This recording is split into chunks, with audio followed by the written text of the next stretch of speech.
대표와 예배 캠핑 같이 하겠습니다. 복음의 사람 예배자로 살게 하소서. 우리는 가정의 예배자입니다.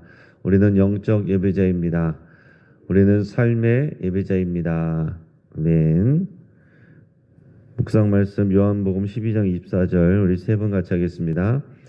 내가 진실로 진실로 너에게 이르노니 한 알의 밀이 땅에 떨어져 죽지 아니하면 한 알 그대로 있고 죽으면 많은 열매를 맺느니라. 내가 진실로 진실로 너에게 이르노니 한 알의 밀이 땅에 떨어져 죽지 아니하면 한 알 그대로 있고 죽으면 많은 열매를 맺느니라.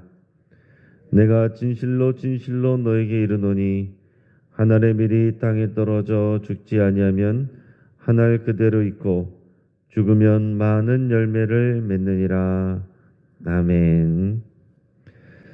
하나님께서 이 아침에 우리에게 주시는 말씀은 로마서 6장 15절에서 23절까지 말씀입니다. 자, 오늘 본문을 통해서 누구의 종인가 하는 제목으로 말씀의 은혜를 같이 나누겠습니다. 여러분, 언더커버라는 말 들어보셨어요? 이 언더커버라는 말은 경찰이나 정부를 위해서 비밀리에 첩보 활동을 하는 사람을 말합니다. 홍콩 느와르 영화 중에 무간도라는 작품이 있었는데 이 언더커버를 이제 주제로 했어요. 그래서 여기 보면 이제 깡패 조직에 잠입해 들어간 경찰이 나오고 경찰 조직에 잠입해 들어간 깡패가 나옵니다. 두 사람의 삶이 이제 엇갈리게 됩니다. 시간이 지나면서 경찰은 점점 더 깡패처럼 되고 깡패는 점점 더 경찰처럼 변해가요. 그래서 이 언더커버라는 주제를 가진 영화들이 또 작품들이 많이 있는데 그 중에는 자신의 정체성에 대해서 헷갈리는 그런 경우들이 종종 나옵니다. 예를 들어서 이제 깡패 조직을 일망타진하기 위해서 언더커버로 잠입해서 들어간 형사가 있는데 그 위선적인 경찰 간부하고 갈등을 겪습니다. 반대로 깡패 조직 안에서는 오히려 인간적인 의리를 느낍니다. 그러면서 점점 깡패 조직에 마음을 주게 되고 충성을 하게 되는 그런 내용들이 있어요. 그럴 때에 그 사람은 과연 경찰인가 깡패인가?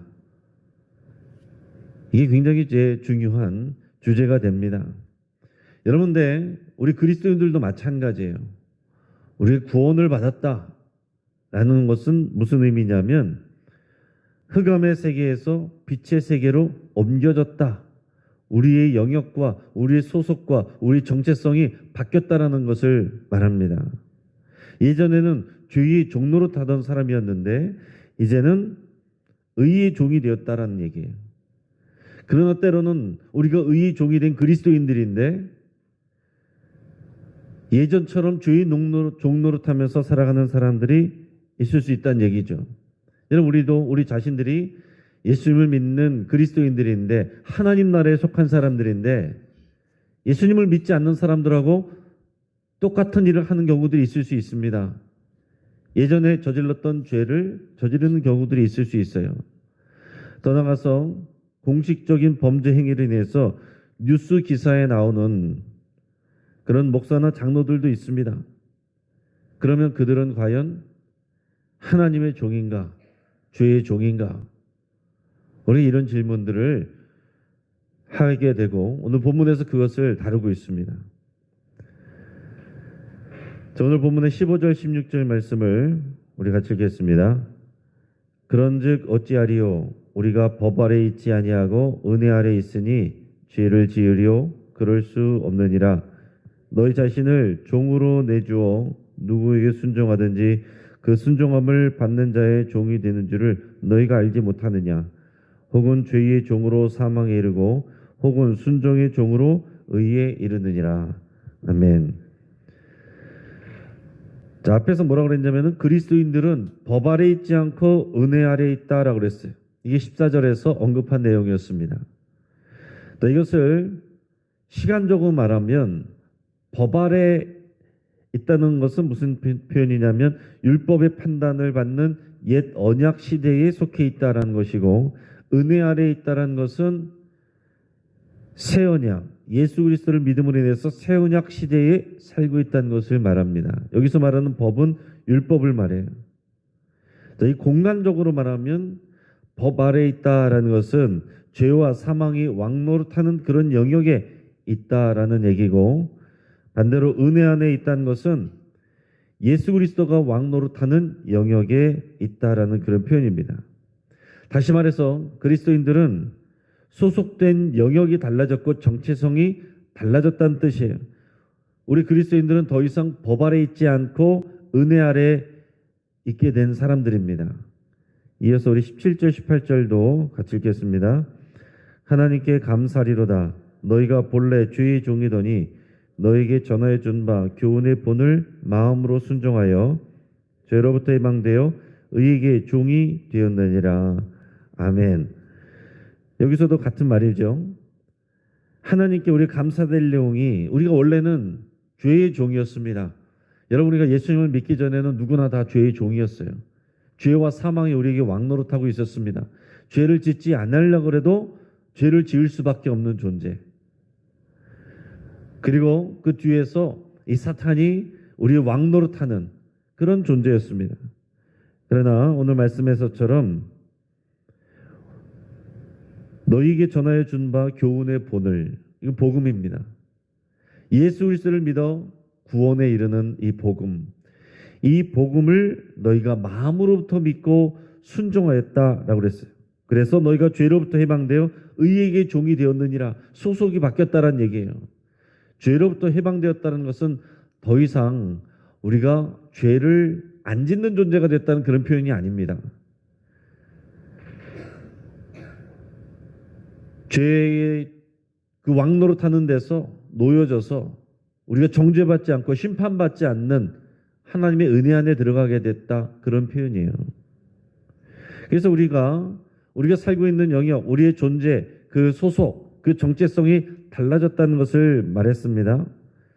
그러면 여기에 우리가 질문을 할 수 있어요. 누군가 어리석은 질문인데 이렇게 질문할 수 있습니다. 아니, 그러면 어차피 법 아래 있지 않고 우리가 은혜 안에 있게 되었으니까 그러면 우리가 마음대로 살아도 되는 거 아닙니까? 죄를 좀 져도 되는 것 아닙니까? 어리석은 말처럼 들리지만 실제로 이런 생각을 하는 사람들이 많이 있습니다. 여러분 잘 생각해 보세요. 자기 마음대로 살고 예전처럼 죄를 짓고 살면서도 세상 사람들은 하나도 구별되지 않으면서도 나는 구원의 확신이 있다 생각하는 거예요. 나 교회 다닌다. 나 교회 등록돼 있다. 그러나 하나님의 말씀이 내 삶에 전혀 영향력을 미치지 않아요. 평상시에 살아가면서 주의 뜻에 순종하려고 선택 상황 가운데서 주의 뜻에 따라서 손해보기도 하고 그 말씀에 순종하기도 하고 물어보기도 하고 하나님의 말씀에 순종하려고 그러는 게 하나도 없는데 누가 물어보면 나는 그리스도인이라고 그래요. 나는 교인이라고 그래요. 나는 구원받았다라고 해요. 이게 같은 말입니다. 사도 바울이 그것을 미리 지적하고 있는 겁니다. 그렇게 얘기할 수가 있겠느냐? 처음에 15절에서 말씀한 게 그겁니다.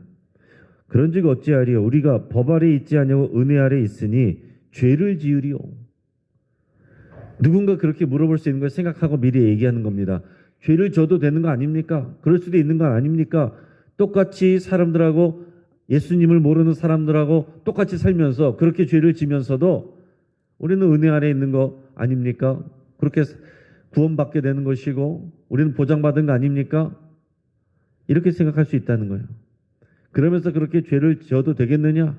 사도 바울은 그럴 수가 없느니라, 이렇게 얘기를 하는 겁니다.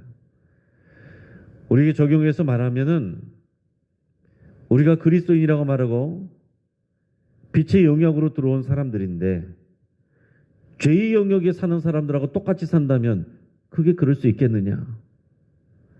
그러면 안 되고 그럴 수가 없느니라, 이렇게 말하고 있는 겁니다. 이어지는 설명이 뭐냐면 그리스도인들이 알아야 될 게 이겁니다. 사람은 누구나 자기 자신을 누구에게 종으로 내주느냐에 따라서 정체성이 달라지는 거예요. 내 삶을 죄에게 종으로 내주면 우리는 죄의 종이 되는 것이고 그 결과는 사망이 됩니다. 죄의 종이 된다는 말은 죄가 우리에게 왕노릇하는 상태가 된다는 거예요. 여러분, 우리가 죄를 지으면 죄에게 묶이게 돼요. 습관이 되고 중독이 되고 자연스럽게 되고 죄를 안 지려고 해도 죄를 짓게 되는 상태가 된다는 것입니다. 그럼 거기에 따라서 우리가 죄책감이 오게 되고 정죄를 받게 되고 심판을 받게 되고 그렇게 되는 거예요. 그게 결국 사탄의 종노릇하는 거다라는 얘기입니다. 반대로 우리가 예수님을 믿고 예수님을 나의 주님으로 영접하고 예수님께 순종하면 의의 종이 된다라고 표현하는 거예요.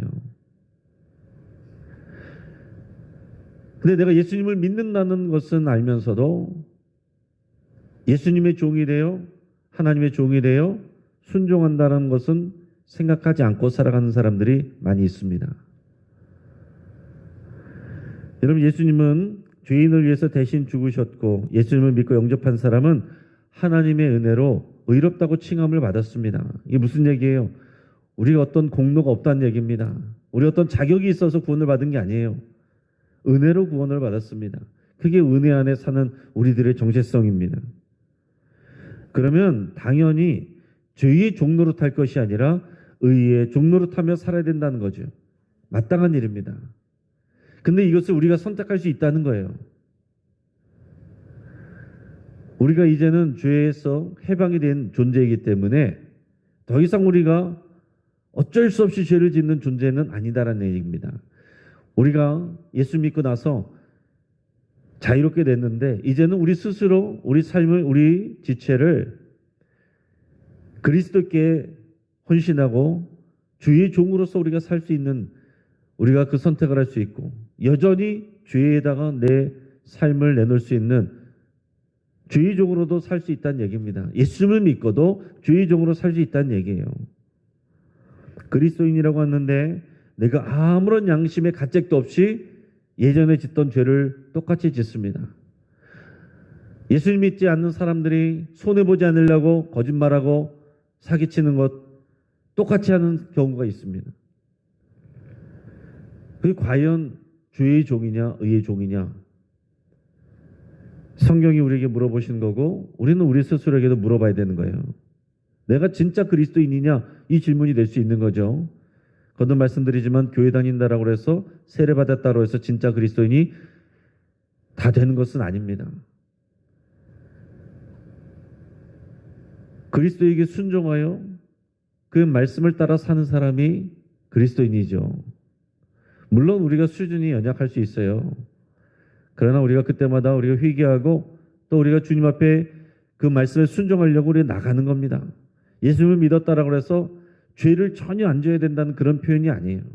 여전히 우리는 연약하지만 그러나 소속 자체가 달라졌고 생각 자체가 우리가 의의 종으로 살아야 되는데 때로는 넘어지고 실수할 수 있습니다. 그러나 전혀 가책도 없이 주의 종으로 살아간다라는 것은 빛의 세계에 들어와 있는 언더커버다. 이렇게 표현할 수 있다는 얘기입니다. 근데 우리가 스스로는 자신의 정체성을 그렇게 생각하지 않을 수도 있다는 얘기죠.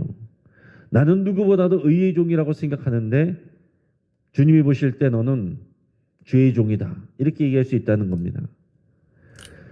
나 스스로도 남들이 볼 때도 누가 봐도 의의 종이라고 생각하고 거룩한 사람이라고 생각했는데 주님이 보실 때는 너는 죄의 종이다. 이렇게 얘기할 수 있다는 얘기입니다. 그래서 실제로 예수님이 오셔서 바리새인들과 서기관들 그 당시에 종교 지도자들인데 그 사람들에게 예수님이 뭐라고 그랬습니까? 독사의 새끼들아 너희의 아비는 마귀니라. 무슨 얘기예요? 너희들의 소속은 빛의 영역이 아니라는 거죠. 너희들은 흑암에 속해 있다는 거죠. 그리고 마지막 때에도 예수님이 그런 말씀하셨습니다. 마지막 때에 양과 염소처럼 둘로 나눌 것인데 그때 염소로 판명된 사람들, 죄인으로 판명된 사람들, 그 사람들이 와서 이게 어찌된 일입니까? 내가 평생 동안 주의 이름으로 기적도 베풀고 선한 일들도 하고 내가 한 일이 얼만데 그러나 예수님은 내가 너희를 도무지 알지 못하노니 나에게서 떠나가라. 이런 사람들이 있다라고 그랬습니다. 여러분 이게 두려운 일입니다. 의의 영역에 있다라고 생각을 했는데 실제로 삶은 내 삶을 죄에다가 종로로 타고 있었단 얘기예요. 그러면서도 자기 스스로는 나는 의의 종이지 이렇게 생각하고 있었다는 얘기입니다. 그런 사람들이 많을 거라는 것을 주님이 말씀하셨어요. 그래서 여러분, 우리는 이 질문 앞에서 날마다 두려운 마음으로 서야 됩니다. 사도 바울도 항상 이 부분을 생각하면서 내가 이렇게 주님 앞에 말씀을 전하고 선교를 하고 산다고 하면서도 결국에는 내가 주의 종로로 타여 주님에게서 버림받는 건 아닌가, 이 두려움을 가지고 살았어요. 경건한 두려움이죠. 우리의 달라진 정체성에 대해서 성경이 계속 설명합니다. 19절에서 21절까지 말씀을 같이 읽겠습니다. 너희 육신이 연약함으로 내가 사람의 예대로 말하노니 전에 너희가 너희 지체를 부정과 불법에 내주어 불법에 이른 것 같이 이제는 너희 지체를 의의 종으로 내주어 거룩함에 이르라. 너희가 죄의 종이 되었을 때에는 의에 대하여 자유로웠느니라. 너희가 그때 무슨 열매를 얻었느냐? 이제는 너희가 그 일을 부끄러워하나니 이는 그 마지막이 사망임이라. 아멘. 자, 우리가 예수님을 믿기 전에 특징이 뭐였느냐? 의에 대해서 자유로웠다라고 했습니다. 예수님을 믿기 전에는 의에 대해서 자유로웠습니다. 이게 무슨 얘기냐면 의에 대해서 신경 쓰지 않고 살았다는 얘기예요. 의로움, 거룩함, 믿음, 순종, 나와 아무런 상관이 없는, 거기에 아무런 구속받지 않는, 거기에 대해서 자유로운 그런 존재로 살았다는 얘기입니다. 그러나 예수 그리스도를 믿음으로 의롭다함을 받았어요. 예수님과 함께 죽고 예수님과 함께 살게 된 그리스도인은 이제 자기 자신이 의의 종으로 부름받았다는 것을 아는 사람입니다. 적극적으로 의를 실천하고 거룩함을 추구해야 돼요. 그것은 구원의 조건이 아닙니다. 많은 분들이 자꾸 또 의를 얘기하고 경건을 얘기하면은 여기서 또 헷갈리는 것이 나는 구원을 못 받았나 보다. 이게 아니란 얘기예요. 은혜로 구원을 받았지만 그 다음에 우리는 당연히 은혜로 구원받은 우리는 의의 종이 되어 의를 생각하고 경건을 추구하고 거룩을 추구하는 우리의 삶이 마땅하다, 이런 얘기입니다. 왜요? 우리는 이제 죄의 영역이 아니라 어둠의 영역이 아니라 빛의 영역으로 왔기 때문에 그렇게 사는 것이, 빛의 사람으로 사는 것이 당연하다라는 얘기입니다. 다시 예를 들어 드리면 깡패에게 종로로 타던 여자가 있습니다. 그런데 왕이 그것을 보고서 그 여인을 구해줬어요. 이 여인은 자유인이 됐는데 거기서 끝나지 않고 결혼을 했습니다. 사랑해서 결혼을 했어요. 이 여자는 이제 왕의 신부가 됐습니다. 그러면은 이제는 왕의 신부로서 살아가야 되는 거예요. 왕의 신부처럼 말하고 왕의 신부처럼 행동해야 되는 거예요. 그것을 배워야 되는 것입니다. 궁중에서 그렇게 살아가야 됩니다. 그런데 그게 이제 귀찮아요. 버겁습니다. 그래서 예전에 살던 대로 자꾸 돌아갑니다. 그러면 얼마나 어리석은 일이에요. 근데 내가 구원받았다고 말하고서 여전히 죄의 영역 가운데서 세상 사람들하고 구별되지 않고 살아가는 모습이 마치 그와 같다라는 얘기입니다. 자, 지금 이 여인에게 그렇게 살면 안 된다. 왕의 신부로서 살아가야 된다. 깨끗하게 살아가야 된다. 거룩하게 살아가야 된다. 정결하게 너 자신을 관리를 해야 된다.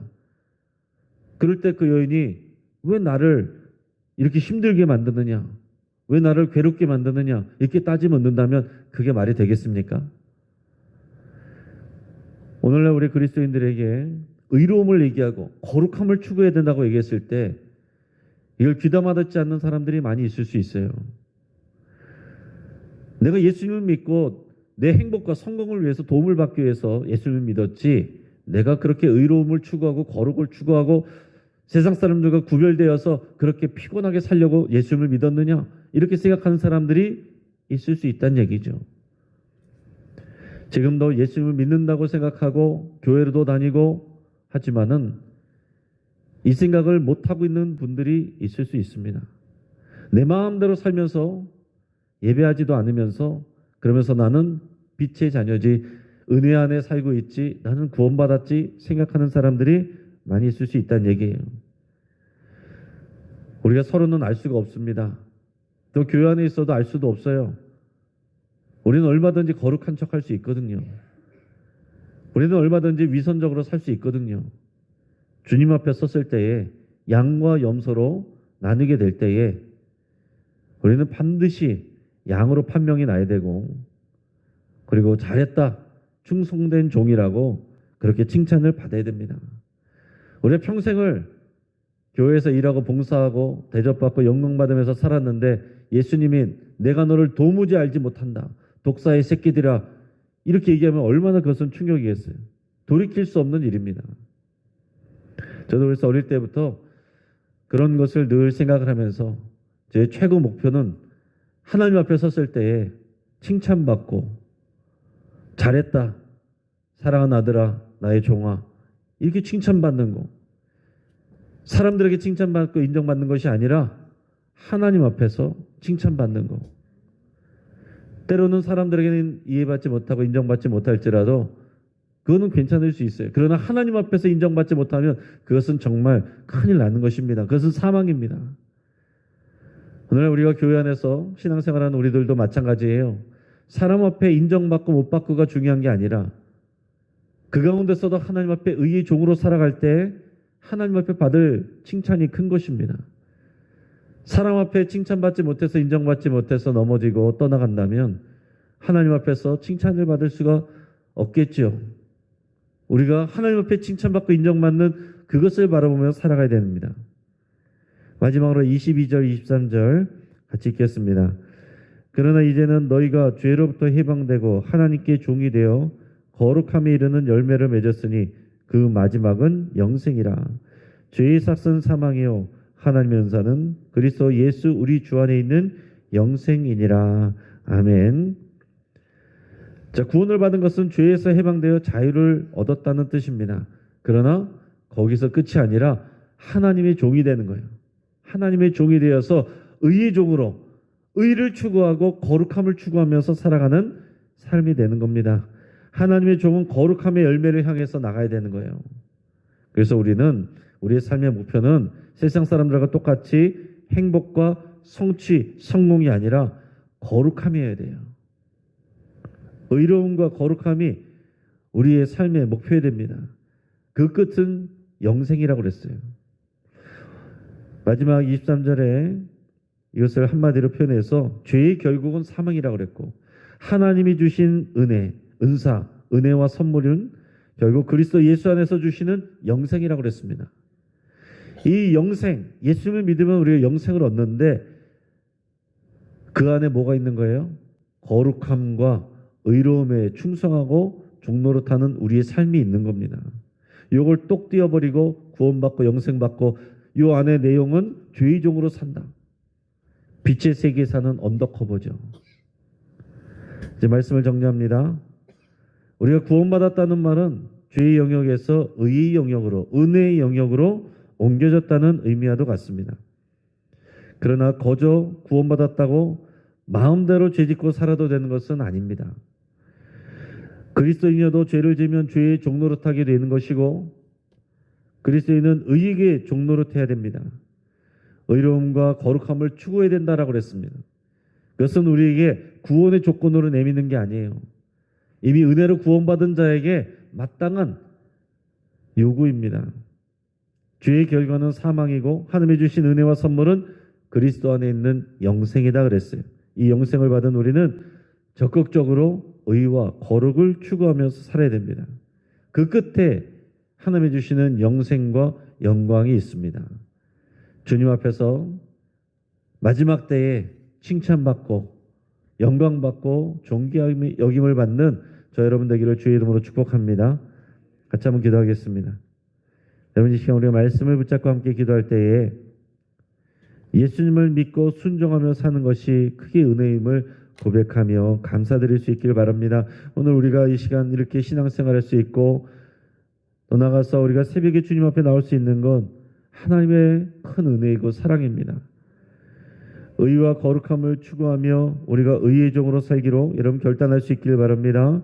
오늘 하루 하나님께서 내 마음대로 살는 것을 도와주시는 것이 아니라 내가 의의 종으로서 하나님의 종으로서 거룩함을 추구하고 하나님의 말씀을 따라 살기로 여러분 결단하면 기도할 수 있게 바랍니다.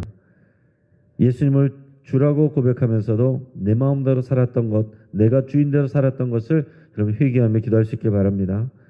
우리 가정을 위해서 기도할 때 인생의 성취만을 위해서 달려가는 것이 아니라 의의 종으로 사는 우리 가족들 될 수 있기를 위해서 함께 기도하겠습니다.